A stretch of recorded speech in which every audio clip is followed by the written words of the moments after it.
Okay, so ladies and gentlemen, the topic which we are starting, I would say, today is the network layer, which is the third layer of your TCP/IP suite. So why I'm stressing कि इसको सीखना is very very important. इसके बगैर गुजारा हरगिज नहीं है, चाहे आप लोकल नेटवर्क्स को मैनेज कर रहे हो, चाहे आप इंटरप्राइज नेटवर्क्स को मैनेज कर रहे हो, चाहे आप कोर नेटवर्क्स को मैनेज कर रहे हो, इंटरप्राइज नेटवर्क्स को कवर कर रहे हो, everywhere you will be having, you have to deal with the IP. तो हम देखेंगे कि इस आईपी के बेस पे हमें क्या क्या मिलता है, अभी इस पे बात करेंगे. मिसाल के तौर पे यही आपको नाम देगा, नाम के बेस पे आपकी राउटिंग होगी, इनकैप्सुलेशन डिकैप्सुलेशन तो होगी ही होगी. यही लेयर आपको चेकसम से कुछ चीजें देगी. तो there are many many things which will be discussing इंशाल्लाह. So we will be looking at, जो मैं अभी कुछ देर पहले आपको एक्सप्लेन कर रहा था कि आपके पास बहुत सी एप्लीकेशंस हो सकती हैं, आपके पास बहुत से ट्रांसपोर्ट प्रोटोकॉल हो सकते हैं, जैसे टीसीपी है, यूडीपी है, एससीटीपी है, बट आईपी आपके पास एक है. तो that IP layer will be very important for you to understand. And then you can have multiple layer 2 technologies, you have multiple layer 1 technologies. Yes, you have multiple medias, for example, guided, unguided. So that's your choice to choose one. But for here you will be always using IP. That's the reason मैंने इसको कहा कि it seems to me like a bottleneck. So interesting to ये है. और जब भी कोई क्वेश्चन हो, आपके पास अगर माइक है तो इट इज वेरी नाइस, और मुझे नजर आ रहा है कई लोगों के पास माइक है, तो आप मुझे इंटरप्ट कर सकते हैं. और अगर माइक नहीं है तो कम से कम चैट पे भी आप अपना क्वेश्चन लिख सकते हैं, इस पे कोई पाबंदी हरगिज नहीं. ठीक, तो हमने कहा कि जी हम सबसे पहले एक्सप्लेन करना चाहते हैं कि नेटवर्क लेयर जो है, इसे मैंने बताया कि नेटवर्क लेयर आपका इस्तेमाल करता है IP protocol. IP protocol, Aldous ये बताता चलूं कि आईपी प्रोटोकॉल कोई रिलायबिलिटी नहीं देता. तो फिर आप कहेंगे इस्तेमाल क्यों कर रहे हो? भाई रिलायबिलिटी इसका काम नहीं है, इसके काम कुछ और हैं, which will be see, which will look at within a minute इंशाल्लाह. तो इसलिए ये याद रखिएगा कि कभी भी इस लाइन को अपने लिए वो मत बना लेना कि जी IP protocol is a reliable protocol. Not at all. IP protocol is a best effort protocol, it is unreliable. बात समझ आ रही है? Zakir, Anam, Alisha? Yes sir. Okay, yes sir. इनका नाम इसलिए लिया कि मेरी स्क्रीन के ऊपर इनके नाम साइड पे लिखे हुए थे, इसलिए मैंने कहा. लेकिन इसका हरगिज ये मतलब नहीं कि सिर्फ ये तीन ही मुझ पे क्वेश्चन कर सकते हैं और बाकियों को क्वेश्चन करने पे कोई मुमानियत है, हरगिज नहीं. ठीक है. So then we will be looking at कि लाजमी तौर पे आपको पता है कि एक इसका फंक्शन जो कि अपना हेडर ऐड करना, क्योंकि आपको पता है कि एप्लीकेशन लेयर अपना मैसेज देगी, इस मैसेज के साथ ट्रांसपोर्ट लेयर अपना हेडर ऐड करेगी, नेटवर्क लेयर अपना हेडर ऐड करेगी. तो लेडीज एंड जेंटलमैन, इसके हेडर दो किस्म के हो सकता है, या तो वो आईपी वर्जन 4 का हेडर होगा और या फिर वो आईपी वर्जन 6 का हेडर होगा. तो हम देखेंगे कि इसमें जो हेडर आप ऐड कर रहे हो आईपी वर्जन 4 का, बाय डिफॉल्ट ये 20 बाइट्स है. तो और याद रखो, बार बार कहता हूं कि हर प्रोटोकॉल का कुछ सिंटैक्स और कुछ सिमेंटिक होता है. सिमेंटिक होता है, दैट अभी क्लियर करता हूं. पहले भी इस पे बात की है, दोबारा करूंगा कि एक सिंटैक्स और सिमेंटिक क्या होता है. लेकिन कहने का मेरा मकसद ये है कि आईपी वर्जन 4 का भी पैकेट का यानी हेडर का प्रोटोकॉल का और आईपी वर्जन 6 का भी कुछ सिंटैक्स और सिमेंटिक होगा. कुछ सिंटैक्स और सिमेंटिक होगा. सिंटैक्स का क्या मतलब है यहीं पे एक्सप्लेन कर दूं. लेडीज एंड जेंटलमैन, सिंटैक्स का मतलब होता है ग्रामर. जैसे हर लैंग्वेज का अपनी एक ग्रामर होती है, जैसे उर्दू है, इंग्लिश है, फ्रेंच है, पुर्तगीज है, स्पेनिश है, जर्मन है, फ्रेंच है, whatever. Every language has its own grammar. Grammar का मतलब क्या है? ग्रामर का मतलब है कि it has some order. order has some meaning. जैसे मिसाल के तौर पे इंग्लिश में आपको यही सिखाया गया कि पहले आप सब्जेक्ट लिखो, फिर आप वर्ब लिखो और फिर आप ऑब्जेक्ट लिखो. जैसे मिसाल के तौर पे आई ईट एप्पल, दैट मेक्स, या I drink tea, that makes sense. Why? Because I is the subject, verb is I am taking tea, which means taking or drinking, whatever you call it, and then the object is the tea or apple or whatever. लेकिन अगर इसको jumble कर दिया जाए, Apple eat I, definitely that, although very simple sentence है, but doesn't carry any meaning then further. So order is important. Similarly, whenever you have these 20 bytes, as I said earlier, definitely it will have some order. And there will be semantics, meaning. Every bit or a byte will have certain meaning. And that's very important. That's the reason order is very important. Grammar is very important. So, कोई आपसे वाइवे में पूछ लेता है कि protocol क्या है, तो आप उसे नहीं कहेंगे कि सिंटैक्स है और सेमेंटिक है, आप उसे कहेंगे जी this is the communication rule. Communication rule. तो आम बंदे के लिए तो दैट्स एनफ कि कम्युनिकेशन, चाहे वो आईपी प्रोटोकॉल है, चाहे वो IPv6 है, IPv4 है, TCP है, UDP है, HTTP है, कोई भी है. But every protocol will have a syntax and semantic. And I explained to you what mean by the syntax and what mean by the semantic. So similarly, it will be important for us, ladies and gentlemen, कि हम ये सीखें कि ये 20 bytes का order क्या होगा और हर byte का या bit का meaning क्या होगा. क्योंकि एक router से, मिसाल तो this is router at your university and that is another router which is at, for example, R2, which is at the Nayatel. The next one is R3, which is at PTCL, for example. So whatever you are sending from R1 to R2, R2 must be able to understand it and act accordingly. So how it's possible? Definitely, there should be some order and there should be some meaning, so that this meaning will be taken from the information which is sent by R1, and the R1 will act accordingly. अब मेरे ख्याल से आपको समझ आ रही होगी अब कि क्यों हर ये ऑर्डर, ग्रामर और सिंटैक्स सेमेंटिक होना क्यों जरूरी है. जी ladies and gentleman.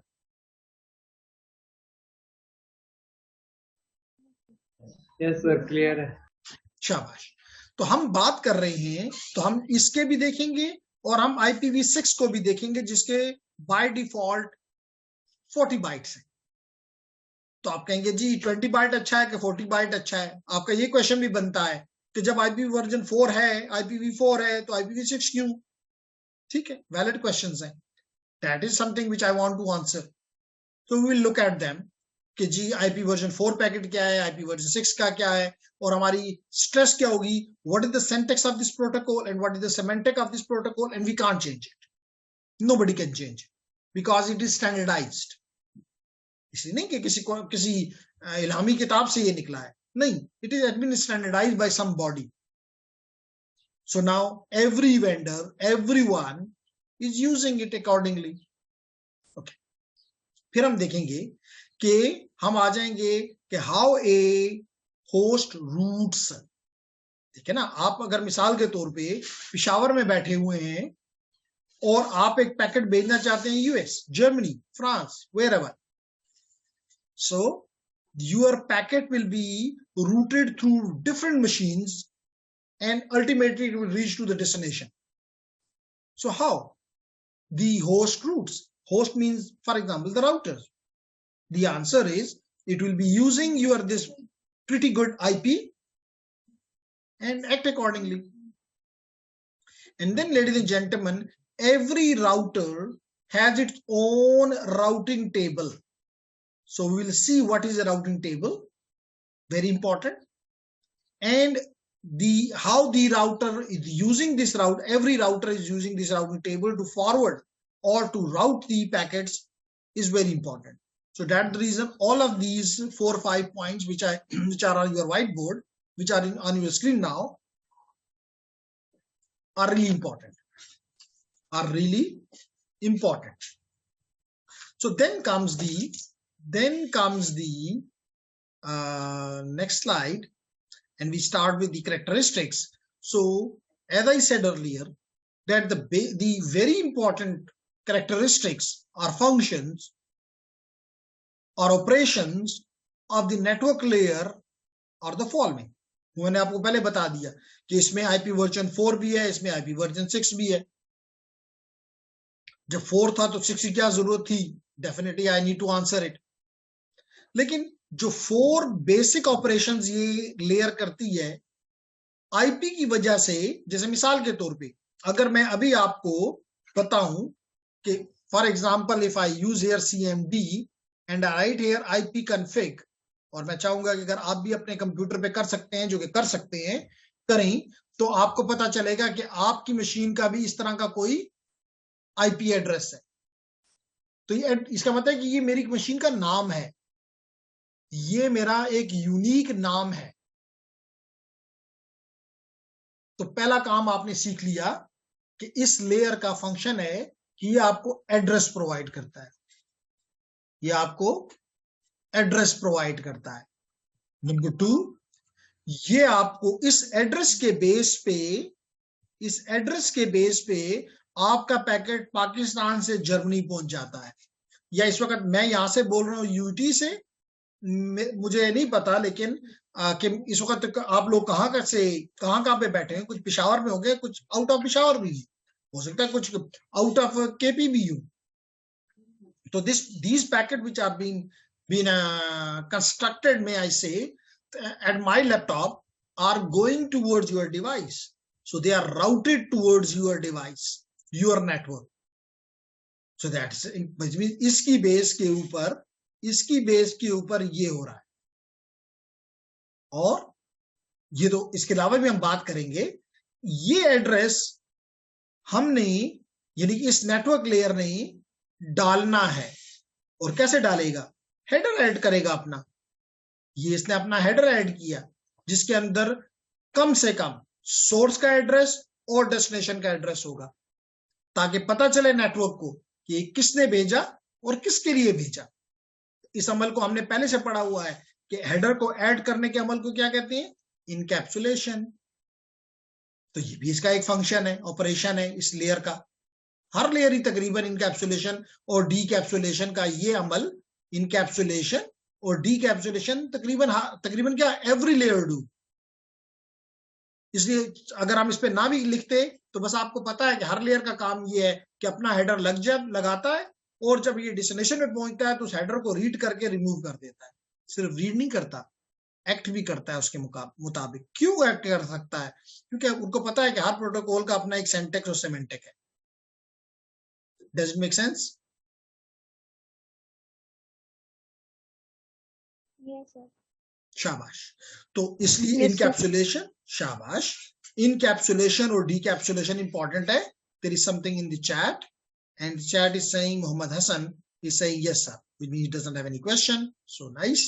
So these are the basic 4 operations which are performed by the network layer. Then ये मैंने पहले भी ये टॉपिक पढ़ाया हुआ है, लेकिन उस वक्त शायद 2-3 लोग से ज्यादा नहीं थे, इसलिए मैं इसको रिपीट कर रहा हूं. तो ये आप देख रहे हैं कि ये आपका अपर लेयर है जो कि ट्रांसपोर्ट लेयर है. ट्रांसपोर्ट लेयर ने डेटा लिया और इस डेटा के साथ अपना हेडर ऐड कर दिया. ये इस हेडर को हम बाद में स्टडी करेंगे, अभी नहीं कर रहे, क्योंकि transport layer is not our topic today. फिर ये सब कुछ देखिए, आपको कलर से नजर आ रहा है, ये सारा कुछ हमने नीचे की लेयर को दे दिया एज ए पेलोड. इस पेलोड के साथ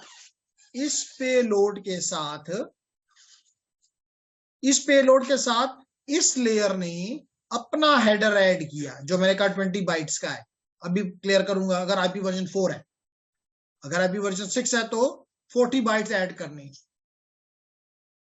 तो यही बात वो कर रहा है कि आपने इस अपर लेयर से जो अपर लेयर से आपके पास जो पेलोड आया है, आपने उसके साथ अपना हेडर ऐड कर दिया. और इस अमल को इनकैप्सुलेशन कहते हैं। नहीं, IP encapsulate the transport layer segment. यहां से आपको पता है कि इस लेयर पे जो चीज होती है, या तो अगर टीसीपी इस्तेमाल हो रहा है तो उसको सेगमेंट कहते हैं, और मोस्टली यही इस्तेमाल होता है। लेकिन मैंने ये नहीं कहा कि सिर्फ यही है, नहीं, इसके साथ दूसरा भी है, यूडीपी। तो अगर यूडीपी है तो फिर सेगमेंट नहीं कहते, आईपी यूडीपी डेटाग्राम कहेंगे, फिर हम इसको यूडीपी डेटाग्राम कहेंगे।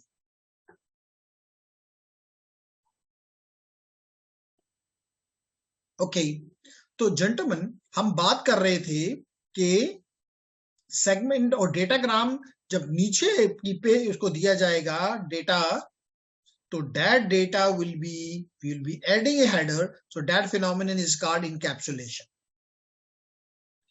Then if IP can be, जैसे मैंने पहले बताया, it can be either IP version 4 or IP version 6 depending upon your network।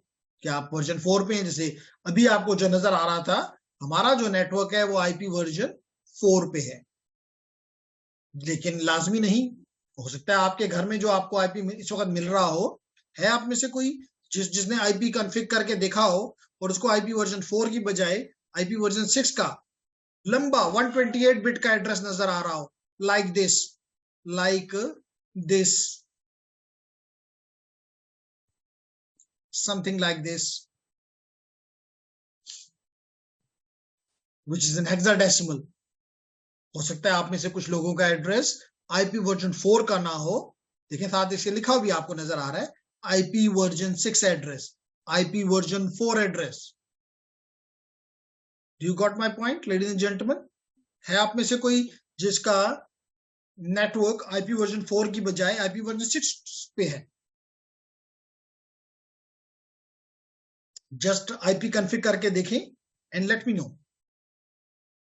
ये सबका आईपी वर्जन 4 है, लेकिन अगर मैं आपको बताता रहा हूं कि अगर आप वर्ल्ड वाइड देखें, मिसाल के तौर पे NS lookup www.siemens.com for example, and I show you here, so you will see here that many of the IP addresses by this company Siemens, that will be using IP version 6, and a few of them are IP version 4.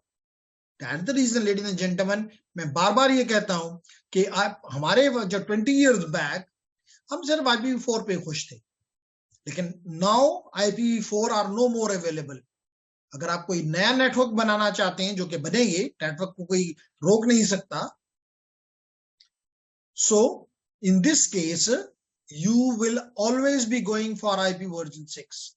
इसलिए मिसाल के तौर पे अगर आप में से कोई जो लोग स्ट्रॉन्ग फाइबर पे हैं, तो probably you will not be getting IP version 4 address, it will be an IPv6 address.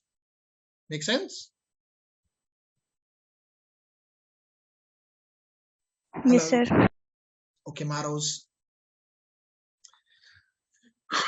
तो हम ये सीखेंगे कि IPv4 क्या है, IPv6 क्या है।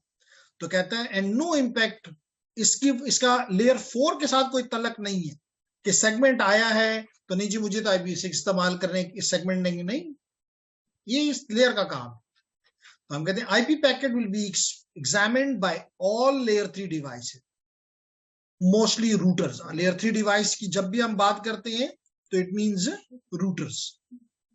तो आईपी हमारा ये रूटर जो है, जो कि आपने अपनी लैब में बार बार देखे हुए हैं, एंड उम्मीद करते हैं कि हम और भी इस पे काम करेंगे, कोई एंड नहीं है, अभी तो हमने बिस्मिल्लाह की है। सो आईपी एड्रेस डज नॉट, एक चीज जो यहाँ पे पहले भी मैंने बात की थी कि IP address does not change from source to destination.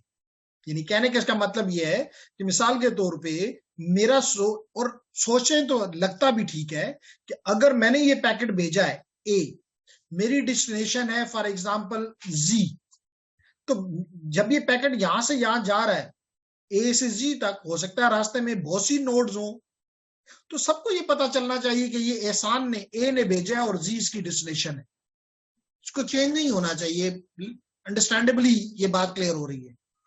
जैसे अगर आल्दो के आपने कभी प्रोबेबली ये अमल नहीं किया होगा कि आपने लेटर लिखा हो और उसको पोस्ट ऑफिस के जरिए अपने किसी फ्रेंड को रिलेटिव को भेजाओ, क्योंकि आज तो इवन आपकी जो अपॉइंटमेंट लेटर आते हैं या जो आप पोस्ट के लिए अप्लाई करते हैं वो भी थ्रू इंटरनेट ही होता है, लेकिन पुराने वक्तों में it was through the post office. तो उसके ऊपर जो आपने अपना नाम लिखा है, क्या वो रास्ते में तब्दील हो जाना चाहिए? हरगिज नहीं। और अगर आप उस पर जो डेस्टिनेशन का लिखा है, चाहे वो इस्लामाबाद में है, चाहे वो कराची में है, चाहे वो वाशिंगटन में है, वो तब्दील नहीं होना चाहिए, क्योंकि आखिरकार उसी एड्रेस को देख के इस तक पहुंचाया जाएगा। तो इससे बात समझ में आती है कि आईपी तब्दील, सोर्स और डेस्टिनेशन जो एड्रेसेस हैं, जो कि आप देखेंगे इस आईपी हेडर के अंदर जो 20 बाइट्स हैं, इसमें से 8 बाइट्स इस एड्रेस के लिए इस्तेमाल होंगे, यानी out of this 20 bytes 8 bytes are used for just addressing. ठीक है, तो और ये भी याद रखें, बार बार हम कहते हैं कि अगर आप आईपी वर्जन 4 इस्तेमाल कर रहे हैं तो आपका एड्रेस 32 बिट्स का है, और अगर आप आईपी वर्जन 6 इस्तेमाल कर रहे हैं तो आपका एड्रेस 128 बिट का है।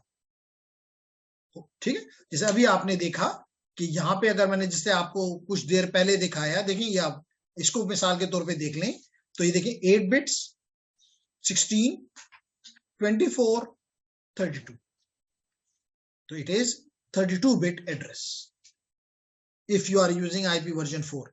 We also call it octet, or all of you are engineers, you know octet means 8 bits.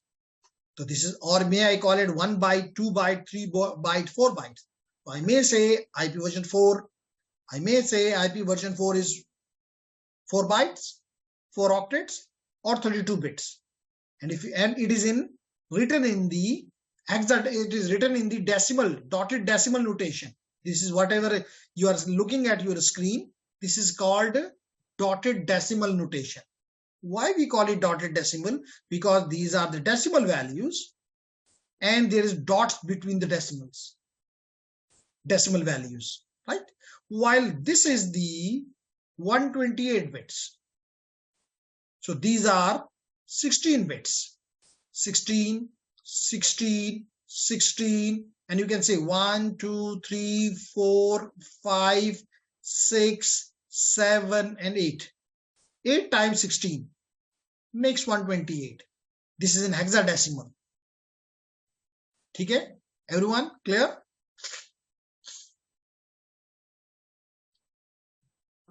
Yes, sir. शाबाश।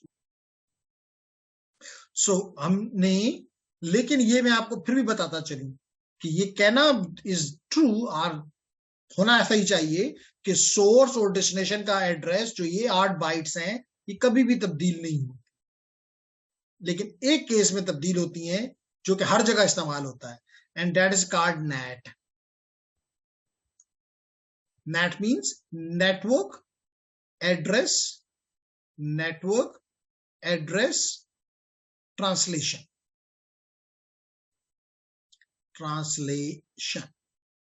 NAT। क्यों इसकी जरूरत पड़ी, ये एक अलग स्टोरी है, इस पे हम बात करेंगे, लेकिन ये डिवाइस हमारा आईपी तब्दील कर देती। यानी मिसाल के तौर पे जब मैंने यहां से निकाला, मेरा नेक्स्ट डिवाइस है जो कि नेट है, राउटर है, जो कि नेट के तौर पे काम कर रहा है, ये मेरा आईपी हटा के और एक नया आईपी, इसलिए मैं कलर भी नया लगा देता हूं, लगा के आगे भेज देता है। तो इसके बाद से लेकर डेस्टिनेशन तक जितने भी दरमियान में डिवाइसेस हैं, उन सब पे यही आईपी चलता रहेगा। तो वंस चेंज हो रहा है, अगर नेट है तो वंस चेंज्ड है, वापस भी आएगा तो यहां तक पहुंचेगा, दोबारा इसको रेड से ग्रीन किया जाएगा, क्योंकि अंदर तो ग्रीन समझा जा रहा है, बाहर रेड समझा जा रहा है। तो that is one time there is change. That is the reason. If I can show you here, जो कि शायद मैंने आपको पहले भी बताया हो, कि अगर मैं यहां पे लिखूं my IP address and I click it here, तो you will find here my IP address, enter, and you will see that my IP address is 121.52.147.77। अगर आप मेरे पैकेट जो आप तक पहुंच रहे हैं अगर आप उन पैकेट को कैप्चर कर लो और देखो कि कहां से ये पैकेट आया है, तो आपको ये एड्रेस नजर आएगा। जबकि मेरा एड्रेस तो आपको यहाँ पे ये नजर आ रहा है, मेरा एड्रेस तो आपको यहाँ पे ये नजर आ रहा है 10.137.12.16। जबकि मैंने जैसे कहा आपको कि ये मेरी मशीन, इसका मतलब कोई शक नहीं है कि ये मेरी मशीन का एड्रेस है, लेकिन नेट इसको इसमें तब्दील करता है। देखिए इसके साथ लिखा भी हुआ है public IP address. So this is a public IP address which everyone at UT is using to send their traffic to the rest of the world. Does it make sense, ladies and gentlemen? Yes, sir. Shabash. Do you have any question? Any query?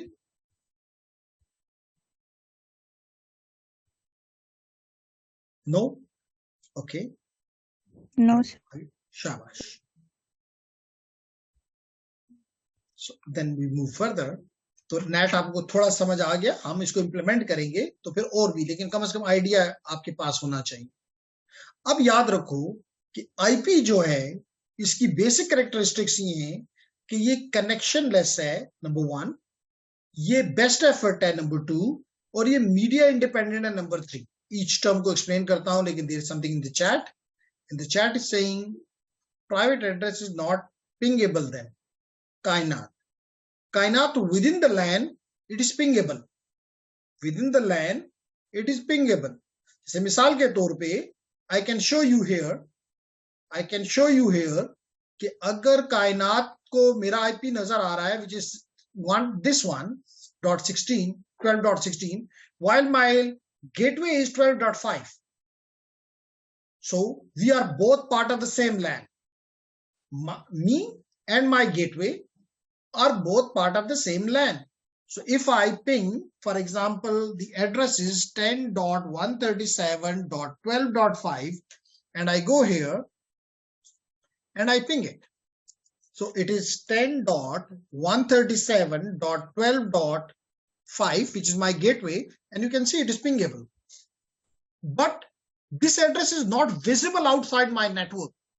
That is the reason you can say it is not pingable। लेकिन अगर आप अपने I hope that you are from Rawalpindi, अगर आप रावलपिंडी से इस 10 dot मेरे address को पिंग करें तो definitely will not be getting anything।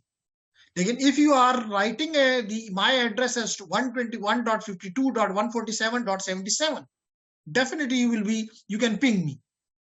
So I agreed with you to some extent that is not pingable on the WAN, but it is pingable within the LAN.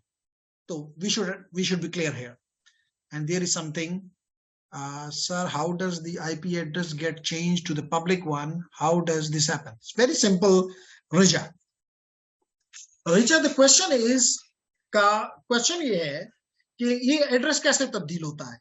So the answer is कि जैसे मैंने अभी आपको थोड़ा सा explain किया और further explain करता हूं BK.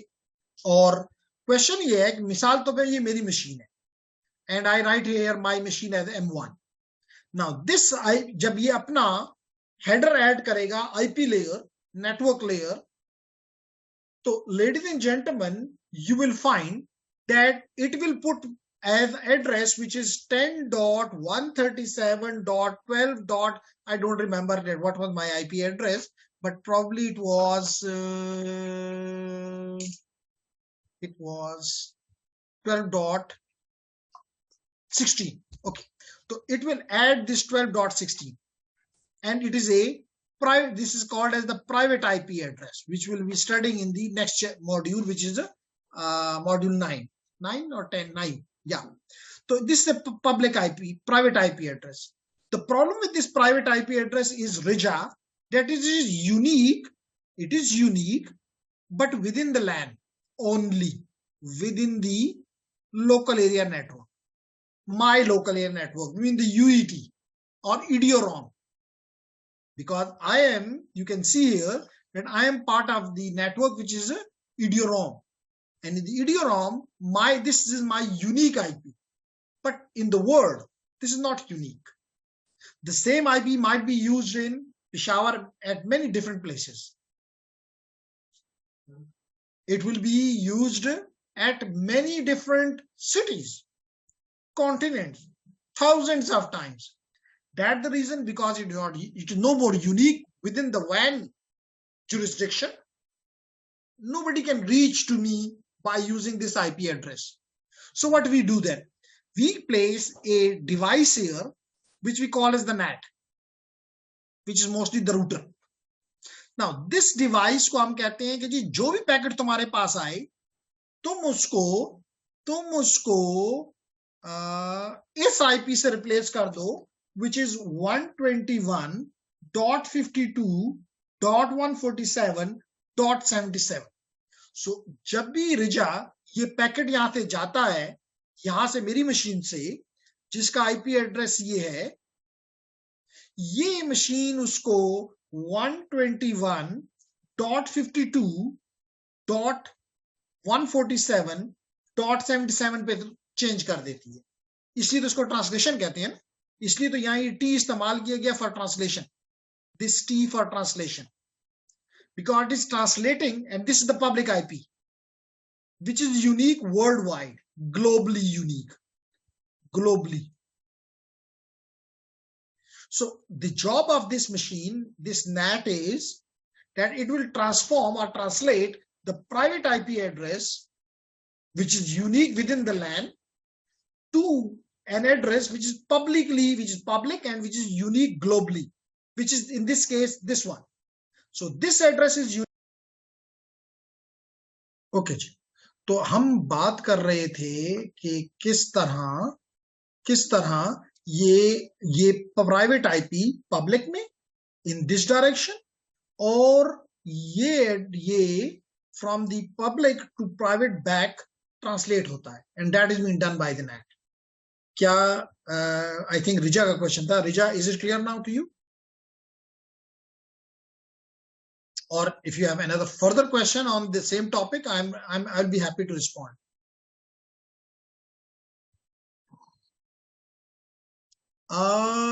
No, I will not say it is embedded in the Hassan, in the routers. That is your choice, whether you want to use this feature or not. So that is a feature which we may or may not use, जो कि हम अगले जब courses लेंगे तो हम ये implement करेंगे और देखेंगे कि क्या वाकई काम हो रहा है कि नहीं हो रहा. सब नेटिंग के बाद हम पब्लिक एड्रेस से प्राइवेट तो नहीं कर सकते ना. एक दफा जब आपने टू सम एक्सटेंट कर तो सकते हैं, लेकिन नॉर्मली किया नहीं जाता. सनाउल्ला कि अगर मिसाल के तौर पे आपने यहाँ पे पब्लिक पे आ गए हो और आप अपने किसी अंदर नेटवर्क के अंदर इसको लेकर जाना चाहते हो, तो it might be done like this कि आप उसको यहाँ पे दोबारा नेट करें और प्राइवेट एड्रेस पे दोबारा कन्वर्ट कर लें. तो नेटिंग इज डूएबल. नॉर्मली हम ये करते रहते हैं कि हम एक पब्लिक प्राइवेट एड्रेस को, प्राइवेट एड्रेस 1 फॉर एग्जांपल को प्राइवेट एड्रेस 2 में नेट करते हैं, और फिर यहां से उसको एक और नेट करते हैं और फिर उसको पब्लिक आईपी में ले जाते हैं. तो multiple time it can be done. Kainat, are you here or not? Kainat is there. Okay, तो Kainat has asked me the question जी, और and that question is with the proof. That's the reason I have to respond. She has sent me a short screenshot, and the screenshot is here, and he's proving that your IP is not pingable, and that's the reason you can see on my screen, and then she's writing, sir, it is not pingable. ठीक है, nice जी. तो इसके जवाब देते हैं कि ये पिंगेबल है कि नहीं है. और कायनात जो है वो एक नॉक में है, तो हो सकता है वो सिर्फ टेस्ट करना चाह रही हो कि भाई जवाब मिलता है कि नहीं मिलता. It's very simple. अभी जवाब देते हैं जी. इससे पहले मैं एक काम और करता हूं, और वो काम ये करता हूं कि मैं पिंग करता हूं. और किसको करता हूं? मैं www.aup, which is Agriculture University Peshawar, .edu.pk. Let's see. Is it pingable? Yes. The answer is that the IP address of this AUP, which is Agriculture University Peshawar, is 176.74.19.164, which is a public IP address. And now I can write like this as well. Ping 176.74.19.164, and I do. And again, it is responding. Similarly, I do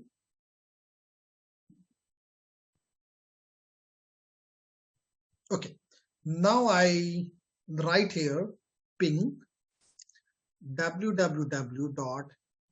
Our name is UET Peshawar, yeah, UET Peshawar .edu.pk, and here address is 121.52.147.74, and it is not pinging. So what can be the reason? That is the question basically. So which means, let it complete. Okay, now I do ping www.facebook.com, for example, which you know everyone, and I'm getting the response, and the IP address is 157.240.227.35. I can write directly the IP as well, which is 157.240.227.35, and I'm getting the same response, which means it is pinging. Okay, now the answer is why UET is not pinging, and the answer is simple. Because this ping is using a protocol which is called ICMP, which we'll be studying inshallah. And I hope that Kainat, because she is already a graduate, she knows that ICMP is a internet control protocol. Now this protocol may be blocked at the firewall. That if some request comes which is based upon the ICMP, block it, and we will not be responding. Do you got my point? Are you satisfied with my answer, Kainat? कि आपने ये देखा कि जो भी हमारे public IP addresses हैं, हम उनको, जैसे मैंने अभी यूनिवर्सिटी ऑफ एग्रीकल्चर को किया, मैंने अभी आपके सामने फेसबुक को किया, मैं अभी सीमेंस को कर लूं, मैं अभी नेटकैट को कर लूं, फॉर एग्जांपल सिस्को को कर लूं, यू विल सी कि जी it is answering, it is pinging. लेकिन यूईटी क्यों नहीं कर रहा? इस तरह यूनिवर्सिटी ऑफ पेशावर भी नहीं करता, क्योंकि इस आईसीएमपी से कई सिक्योरिटी अटैक्स बनाए जा सकते हैं. तो उनसे अपने आप को प्रोटेक्ट करने के लिए बाज ऑर्गेनाइजेशंस इस प्रोटोकॉल का जवाब नहीं देती. तो उस वजह से आपको यूईटी से भी और यूनिवर्सिटी ऑफ पेशावर से भी जवाब नहीं मिलता. Do you got the answer now, Kainat? And where is your friend? I hope कि वो आपके साथ ही, आप एक ही ऑर्गेनाइजेशन से. Is it? My first question is whether it is understandable for you, and number 2 कि she is only what her name. तो अगर हम लीव पे है फिर तो उसको जॉब पे नहीं है. What's her name?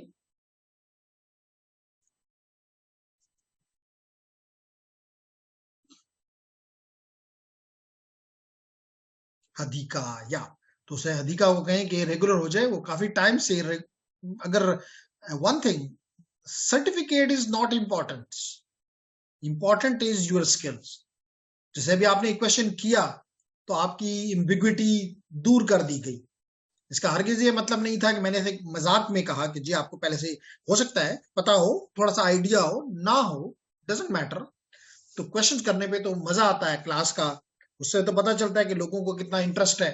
तो इट्स नाइस कि आप लोग क्वेश्चन करते हैं, और उससे स्पेशली जो सीनियर्स करते हैं क्वेश्चन, जूनियर्स का उसको बहुत फायदा होता है कि उनको फील्ड पता लगता है कि जी हो क्या रहा है. तो I appreciate ji.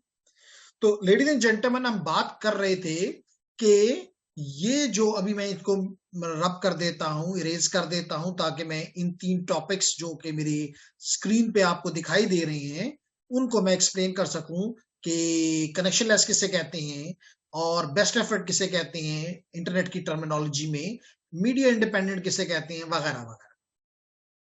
So ladies and gentleman, connection less का मतलब है like a post office, like a post office की अगर मैं एग्जांपल दूं, आपने क्या कभी, मुझे नहीं पता, लेकिन मैं उम्मीद करता हूं कभी ना कभी खत लिखा होगा और कभी ना कभी आपने किसी फ्रेंड को, रिलेटिव को या किसी ऑर्गेनाइजेशन को भेजा होगा। लेकिन आप कभी भी ये नहीं करते कि आपने एक खत लिया और उसको एक लेटर बॉक्स के अंदर इस उम्मीद के साथ डाल दिया कि बस ये पहुंच जाएगा। आपने कभी भी चेक नहीं किया कि जी क्या यहां से कोई गाड़ी इनके पास है, यानी कोई कनेक्शन है between the source and the destination. नहीं, आपने ये भी नहीं कभी चेक किया कि ये डेस्टिनेशन एग्जिस्ट भी करती है कि नहीं करती। मिसाल के तौर पे आप ये लिख दें यूईटी पिशावर वाशिंगटन, और वाशिंगटन के बाद उसके अंदर लिख दें फ्रांस। अब देखिए यूईटी पिशावर, यूईटी कह रहे हैं, फिर शहर पिशावर लिख रहे हैं, और पिशावर यूटी पिशावर चले ऑर्गेनाइजेशन का नाम लिख रहे हैं, फिर आप शहर में वाशिंगटन लिख रहे हैं और शहर और कंट्री में फ्रांस लिख रहे हैं, और कॉन्टिनेंट में लटक रहे हैं ऑस्ट्रेलिया लिख रहे हैं। Definitely it doesn't exist. लेकिन अगर आप यही खत में लिखकर और लेटर बॉक्स में डाल दें, nobody stops you, only this will never be reaching to its destination, nothing more. तो इस किस्म के कनेक्शन को कहते हैं, इस किस्म की कम्युनिकेशन को कहते हैं कनेक्शन लेस। तो आईपी भी इसी बेस के ऊपर काम करता है कि जब आप अपनी तरफ से कोई भी डिवाइस यहाँ पे कोई पैकेट, कोई मैसेज डाल देते हैं नेटवर्क पे, तो पहले ये नहीं चेक किया जाता कि क्या ये डिवाइस मौजूद भी है या नहीं है, नंबर 1, यानी ये डेस्टिनेशन मौजूद भी है कि नहीं है, और क्या यहां तक कोई रास्ता एग्जिस्ट भी करता है कि नहीं करता। Nobody cares. At least IP doesn't care. That's the reason we say IP is connectionless. IP is connectionless. Next is best effort, which is somewhat, that's the reason we call it is unreliable. Unreliable. ये भी connectionless भी यही बताता है, it is unreliable. ये दोनों बातें इसकी unreliability की तरफ इशारा करती कि भाई ये नहीं चेक करता कि मेरी डेस्टिनेशन है कि नहीं है। आप डाल दो नेटवर्क पे, हुआ तो पहुंच जाएगा, नेटवर्क में जगह हुई तो पहुंच जाएगा, नहीं है तो ना पहुंचे। देन इज यही पैकेट जब बेस्ट एफर्ट से क्या बना, ये हमने अपनी तरफ से पूरी कोशिश की, यानी आईपी अपनी तरफ से पूरी कोशिश करता है कि ये अपने डेस्टिनेशन को पहुंच जाए, लेकिन नहीं, वजह हमने अपना एफर्ट, बेस्ट एफर्ट कर दिया, बाकी पहुंचता है नहीं पहुंचता, मर्जी। That the reason we call it is unreliable. तो बेस्ट एफर्ट का ये meaning. And then is the media independent. Media independent से मुराद ये है कि जैसे मैंने अभी आपको बताया कि आपके पास ये लेयर्स हैं, ये आपकी नेटवर्क लेयर है और ये आपकी फिजिकल लेयर है जहां पे मुख्तलिफ मीडियाज हैं, चाहे वो गाइडेड हैं, चाहे, और आपको पता है गाइड में भी मुख्तलिफ केसेस हो सकते हैं और अनगाइडेड में भी मुख्तलिफ केसेस हो सकते हैं। गाइडेड में भी और अनगाइडेड में मुख्तलिफ केसेस हो सकते हैं, मुख्तलिफ वो हो सकती हैं। लेकिन नेटवर्क लेयर कभी भी इस चीज का ख्याल नहीं रखता कि क्या ये पैकेट मेरा वायरलेस के थ्रू जाएगा, वाटर के थ्रू जाएगा, वैक्यूम के थ्रू जाएगा, कॉपर के थ्रू जाएगा, फाइबर के थ्रू जाएगा, नहीं, उसका ये काम नहीं। इसलिए हम कहते हैं कि ये लेयर इंडिपेंडेंट है कि कौन सा मीडिया होगा। इवन रास्ते में मीडिया कई दफा तब्दील होता जाएगा। जैसे मिसाल के तौर पे इस वक्त this is my machine M1, my laptop L1, this is connected to access router, and it is wireless. But access router is connected through a copper wire to a switch, and that is a copper wire, twisted pair. And then the switch is connected to the rest of the network through fiber. तो you can see कि यहाँ पे air थी, यहाँ पे copper, यहाँ पे fiber. It is changing. IP doesn't care. That is the reason we say this IP is media independent. तो क्या तीनों बातें समझ में आ गई?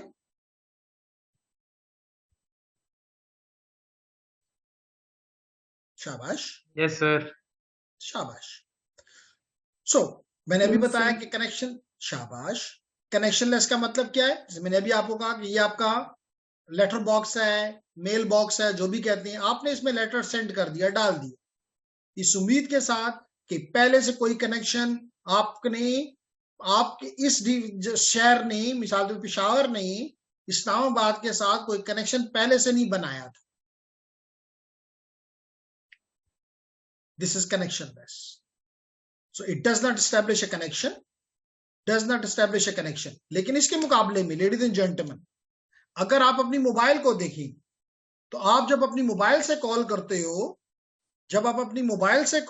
हो, तो डैट मोबाइल पहले आप देखते हो, नंबर डायल करते हो, इट टेक्स सम सेकंड्स, और उसमें कुछ आपने कभी सोचा है कि उस दौरान क्या हो रहा होता है? उस दौरान आपके दरमियान और आपकी डेस्टिनेशन के दरमियान में एक कनेक्शन बनाया जाता है, एक चैनल बनाया जाता है, दोनों तरफ से, इधर से उधर और उधर से बैक. एंड देन जब आप उस पर फर्दर ग्रीन बटन प्रेस कर देते हो कि जी I am willing to talk, तो उस चैनल को आपके हवाले कर दिया जाता है कि जी आप इस्तेमाल करो और पैसे दो. That is the reason. इस किस्म की जो कम्युनिकेशन होती है, हम उसमें ये नहीं देखते कितना डेटा जा रहा है, आवाज जा रही है कि पिक्चर्स जा रही हैं, कि ऑडियो जा रहा है, कि वीडियो जा रहा है. We don't care, we only care कितना टाइम तुमने इस्तेमाल किया है, बस उतने पैसे दो. जबकि ये क्योंकि हमारा आईपी जो है कनेक्शन लेस है, इसलिए हम पैसे टाइम की बेस पे नहीं देते, हम इस बेस पे देते हैं कि आपने 1 GB हमें डेटा दिया है या डाउनलोड किया है, 2 GB दिया है, 3 GB दिया है, and so on. That is the reason, ladies and gentleman, we say that IP does not establish a connection with the destination before sending the data. और क्योंकि ये अनरिलायबल है, कोई एक्नॉलेजमेंट नहीं होती. ये नहीं होता कि पहले बताओ कि मेरा पैकेट आपको मिला है कि नहीं मिला. No, not at all. No acknowledgement. No, very no, big no. ये इसका काम नहीं है, ये किसी और का काम है, वो करेगा. IP doesn't care. That's the reason IP is connectionless. Do remember. Then is the IP is best effort. जैसे मैंने कहा, best effort, you need no guarantee. No, not guarantee. जैसे आप यहां पे देखें, 3 पैकेट्स आपने भेजे, सोर्स ने 3 पैकेट्स भेजे, फॉर एग्जांपल, डेस्टिनेशन को 2 मिले, फाइन भाई. सोर्स ने और इस नेटवर्क ने अपनी बेस्ट एफर्ट डाली, उनमें इस बेस्ट एफर्ट की वजह से 3 में से 2 पहुंच गए, नॉट बैड. हो सकता 3 में से 3 पहुंच जाएं. अभी भी आपने देखा कि यहां पे अगर आप देखें तो मैंने 4 भेजे, मुझे 4 का जवाब मिल गया, नाइस, आई एम हैप्पी. लेकिन अगर आप यहां पे देखते तो मैंने 4 भेजे, मुझे 2 सेंड हुए, 2 का आंसर रिसीव हुआ, 2 रास्ते में लॉस हो गए, हो जाए, because it is best effort. It is best effort. ठीक है. सो क्यों हम ये कर रहे हैं, मतलब क्यों हम बेस्ट एफर्ट पे खुश हैं, क्यों हम इस पे खुश हैं कि कोई कनेक्शन ना बनाया जाए? क्योंकि जब ये आप एक्स्ट्रा फीचर्स डालोगे तो आपका ओवरहेड बढ़ेगा, आपका ओवरहेड बढ़ेगा. जैसे मिसाल के लिए नहीं, जब वजीर आजम साहब या कोई मिनिस्टर साहब किसी रोड पे जाता है, एक्स्ट्रा फीचर्स मांगता है. वो क्या फीचर्स मांगता है? ये फीचर मांगता है कि मेरे आगे कोई नहीं आएगा, मुझे सिक्योरिटी चाहिए, मेरे से रोड से 50 फीट दूर भी कोई दिखाई नहीं देना चाहिए। एक्स्ट्रा फीचर्स हैं वो मांग रहा है। जहां रुकना चाहे रुक जाए, रेड लाइट हो तो उसमें से गुजर जाए, एक्स्ट्रा फीचर्स हैं which is probably demanding. But उसकी वजह से हमें 10 गाड़ियां आगे और 10 गाड़ियां पीछे लगानी पड़ती हैं। उससे आधा घंटा पहले हमने पुलिस वालों को कह दिया होता है कि रोड ब्लॉक कई। सॉरी, अगर आप में से किसी को पश्तो के साथ कोई मसला है, क्योंकि बाज लोग हैं जिनको पश्तो नहीं आती, तो जो लफ्ज मैंने इस्तेमाल किया मकसद ये है कि पहले से पुलिस वालों को बता दी जाता है कि जी आज फलाना डिग्निटरी, पता नहीं उसको कहना चाहिए या नहीं कहना चाहिए, आई डोंट नो, लेकिन वो गुजरेगा, रोड बंद करनी। तो एक्स्ट्रा फीचर मांगा गया, एक्स्ट्रा ओवरहेड देना पड़ेगा। तो कीप द थिंग सिंपल, और याद रखो कि नेटवर्किंग में हमारी पहली डिमांड ये होती है एज सिंपल एज पॉसिबल। जितना सिंपल बना सकते हो बनाओ, that is more good. Because क्यों? Because it will reduce the overhead. IP has reduced overhead, only 20 bytes with a single IP datagram, for example. ठीक है? IP does not expect any acknowledgement. जैसे मैंने पहले कहा, no acknowledgement, no guarantee, no acknowledgement. जब acknowledgement नहीं है तो guarantee भी नहीं है। पता ही नहीं है, मिसाल तो मैंने 4 भेजे, 3 भेजे, 1 2 3, 1 और 3 मिल गया, 2 नहीं मिला। No guarantee, no acknowledgement. IP does not know if the other device is operational or if it received the packet. ये भी नहीं पता कि मेरी डेस्टिनेशन मौजूद भी है कि नहीं है, और अगर है भी तो ऑपरेशनल भी है कि नहीं है। नो, मुझे नहीं पता, मैंने नहीं चेक किया, नहीं मैं चेक करता, IP नहीं चेक करता। Simple is this. And then comes the media independent. Media independent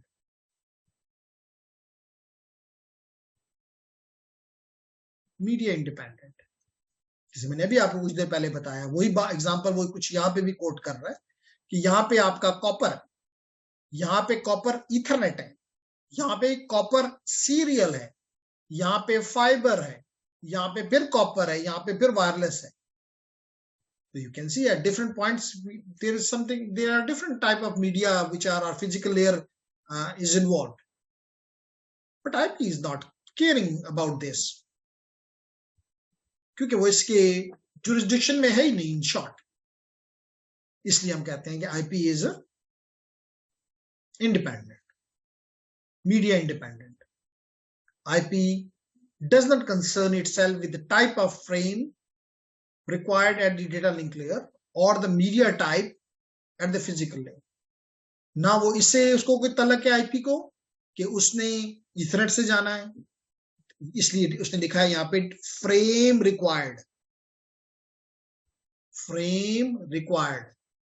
तो it doesn't care about the frame कि नीचे फ्रेम ईथरनेट बनाएगा, वाईफाई बनाएगा, वाईफाई में भी मुख्तलिफ है, ईथरनेट में भी मुख्तलिफ है, आपको पता है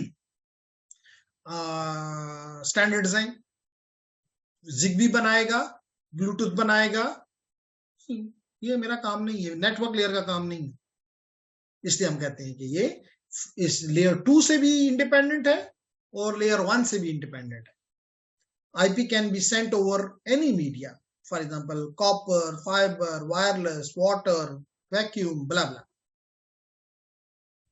और जैसे मैंने पहले आपको कहा था कि 2 वजह से अगर मैं उसको कंबाइन करूं, एक कनेक्शन लेस का जो फीचर है, इसका कनेक्शन लेस का जो फीचर है नंबर 1, और नंबर 2 बेस्ट एफर्ट का जो फीचर है जो अभी हमने देखा, इन दोनों को अगर आप कंबाइन करें तो हम कह सकते हैं अनरिलायबल, अनरिलायबल। और यही वो यहां पे लिख रहा है कि IP is unreliable, no guarantee, no acknowledgement. तो यही वो यहां पे कह रहा है कि इट कैन नॉट मैनेज और फिक्स अनडिलीवर्ड और करप्टेड फ्रेम्स। कोई अगर रास्ते में अनडिलीवर हो गया है, गिर गया है, ड्रॉप हो गया है, IP का काम ये नहीं है। जब इसका काम नहीं है तो ये रिट्रांसमिट नहीं करता। अगर कोई एरर भी आ गया, करप्शन भी हो गई, तो ये रिट्रांसमिशन नहीं करता। अगर कुछ सीक्वेंस में फर्क आ गया है तो ये सीक्वेंस का ख्याल, आउट ऑफ सीक्वेंस का कोई ख्याल नहीं रखता। इट मस्ट रिलाई ऑन, और दूसरे प्रोटोकॉल होंगे जो कि ये काम करेंगे, कम से कम IP ये काम नहीं करता। IP ये काम नहीं करता। देन इज दी, ऑलरेडी मैंने इसको एक्सप्लेन कर दिया, and there is something in the chat. Kainat is asking packet loss observe as you seen in the screenshot, the one of the reason of packet loss is due to the IP protocol, this IP protocol. Okay, अगर मैं आपके सवाल को सही समझा हूं कायनात, तो आप कह रही हैं कि क्या ये पैकेट जो लॉस हुए हैं वो आईपी की वजह से हुए हैं, आईपी प्रोटोकॉल की वजह से हुए हैं? तो मेरा आंसर है नो. आईपी प्रोटोकॉल केयर नहीं करता. अगर कोई लॉस हो गया, लॉस इस वजह से नहीं हुआ, नाइस, इस वजह से लॉस नहीं हुआ कि आईपी है, आईपी केयर नहीं करता.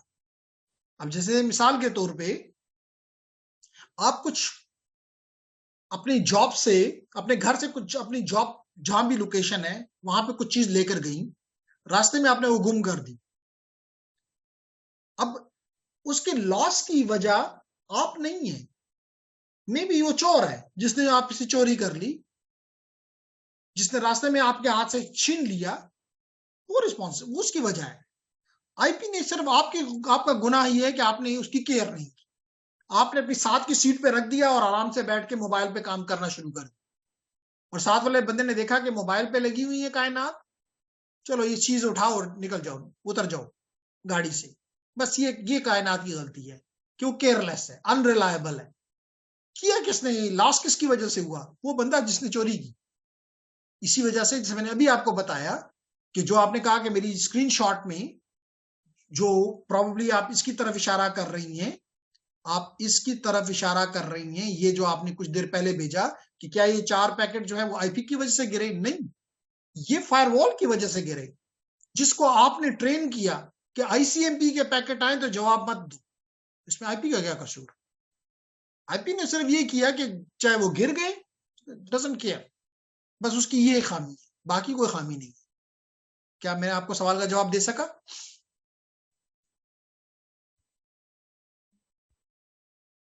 शाबाश.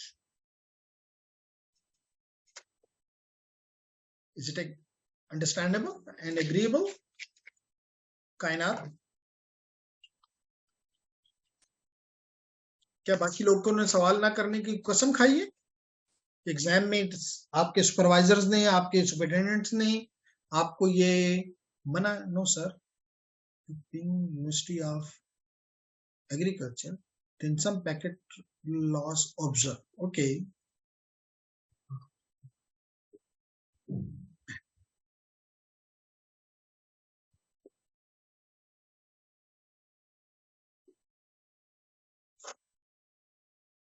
ओके जी, तो क्वेश्चन थोड़ा सा बदल गया.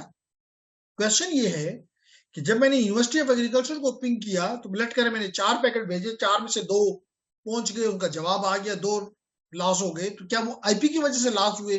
Answer is no.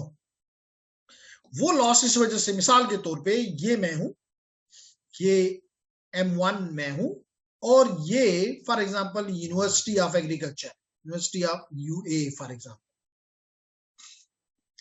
यहां से मैंने 4 पैकेट भेजे, 2 का जवाब आ गया. इसका मतलब यह है कि अंडरस्टैंडेबल, 4 मैंने भेजे, और अगर मैं कलर चेंज कर लूं तो 2 का जवाब वापस आ गया. Good, not bad. ये बाकी 2 पैकेट कहां गए? क्या आईपी ने इनको जाया किया? जो कि मुझे लगता है कायनात का क्वेश्चन है. नहीं, इनको आईपी ने नहीं जाया किया. हो सकता है इस राउटर पे जो इसकी बफर है, क्योंकि अब मैं ये नहीं कह सकता कि फायरवॉल ने इनको रोका. फायरवॉल रोकता तो चारों को रोकता. जैसे कि आपने अभी यूटी पिशावर के केस में देखा कि चारों पैकेट नहीं गए. इसका मतलब है कि डैट मेक सेंस के प्रॉब्ली इस राउटर पे फॉर एग्जांपल फायरवॉल इंप्लीमेंट की गई है या एसीएल इंप्लीमेंट की गई है, मेक सेंस. लेकिन 4 गए और 2 आ गए, इसका मतलब कम से कम फायरवॉल एसीएल नहीं है.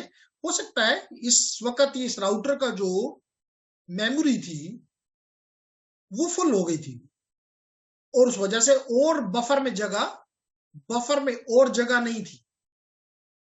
इस वजह से 4 पैकेट में जब आए, यहां से 2 ने तो अपनी जगह बना ली. यानी से आप मिसाल के तौर पे आप 4 फ्रेंड्स कहीं बाहर निकलते हैं जाने के लिए, पता चलता है कि गाड़ी में 2 सीटें खाली हैं, 2 बंदे बैठ जाएंगे, 2 गिर जाएंगे, 2 अपनी डेस्टिनेशन के पर पहुंच जाएंगे, 2 नहीं पहुंचेंगे, लाजिम तो वो गिर गए हैं।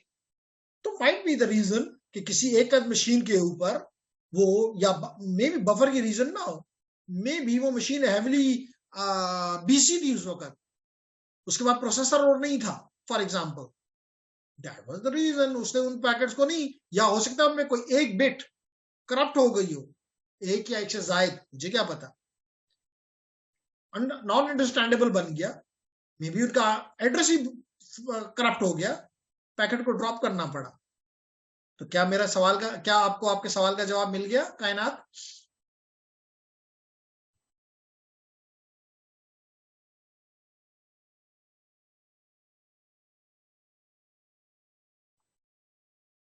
Yes, sir. Okay, thank you. Okay, so now I come to the last slide. फिर हम कल से इस टॉपिक पे चले जाएंगे, तो और बड़ा इंपॉर्टेंट टॉपिक है, और ये पूरा चैप्टर, ये पूरा मॉड्यूल ही बड़ा इंपॉर्टेंट है। तो हमने कहा कि जी इसमें जो चीज आपको एक्सप्लेन की जा रही है वो है MTU, maximum transmission unit. Maximum transmission unit इसको कहते हैं कि जैसे मिसाल के तौर पे अगर ये आपका, और इस बात को मेरी बड़ी गौर से सुनिए क्योंकि इसी पे मैं कल और बात करूंगा, ये अगर मेरा नेटवर्क लेयर है और इसके नीचे ये मेरा डेटा लिंक लेयर है। अब डेटा लिंक लेयर पे फॉर एग्जांपल ईथरनेट है, डेटा लिंक लेयर पे ईथरनेट है या वाईफाई है या ब्लूटूथ है, कुछ भी हो सकता है। अब आपको कल पता चलेगा कि ये नेटवर्क का जो डेटाग्राम है that can be up to 65,535 bytes, roughly I can say 65 kilo. लेकिन अगर ये 65 किलो इस लेयर को दे, अगर ये 65 किलो, अगर ये 65 किलो इस लेयर को दे एक एज सिंगल चंक, ये ईथरनेट कहता है कि नहीं जी ज्यादा से ज्यादा 1500 बाइट्स, ये मेरी मैक्सिमम लिमिट है। अगर ये वाईफाई है तो ये कहता है कि जी मेरी मैक्सिमम लिमिट 2304 बाइट्स है। इस अमल, इसको कहते हैं, जो इसकी मैक्सिमम कैपेसिटी है, कैपेबिलिटी है, इसको कहते हैं MTU। तो फिर यही तो यहाँ पे, इस वजह से यहाँ पे LLC लेयर बनाई गई, जो कि ये देख कर के नीचे कौन सी लेयर है, डेटा लिंक लेयर कौन सा है, उसके मुताबिक वो नेटवर्क लेयर के साथ कम्युनिकेट करके कहता नहीं जी आपकी कैपेबिलिटी तो ये है, लेकिन आपने मुझे इतने से इसी रेंज में देना है। तो फिर ये छोटे छोटे पीसेस को देता जाता है और इसकी चीज, इसके पैकेट जो होते हैं वो फिजिकल लेयर पे चले जाते हैं। तो इसको कहते हैं MTU, मैक्सिमम ट्रांसमिशन यूनिट। तो network layer receives this from control information send by the data link layer. तो डेटा लिंक लेयर उसको बताती है, डेटा लिंक लेयर में भी स्पेशली कौन बताता है, LLC बताती है कि जी कितना साइज आप भेज सकते हो। तो network then establishes MTU size, वो समझ जाता है कि जी मुझे 1500 बाइट्स तक जाना है, इससे आगे नहीं जाना। ये भी हो सकता है कि यहाँ पे आप 1500 बाइट्स भेजने की आप में आपका MTU है, तो इस मशीन ने 1500 भेजना शुरू किया। हो सकता है यहाँ पे ये वाला लिंक जो है ये 500 बाइट्स भेजने की कैपेबिलिटी रखता है। इस लाजमी तौर पे अगर ये 1500 बाइट्स हैं, क्या ये मैं 500 बाइट्स के में डाल के भेज सकता हूं? Can anyone tell me? Yes और नो?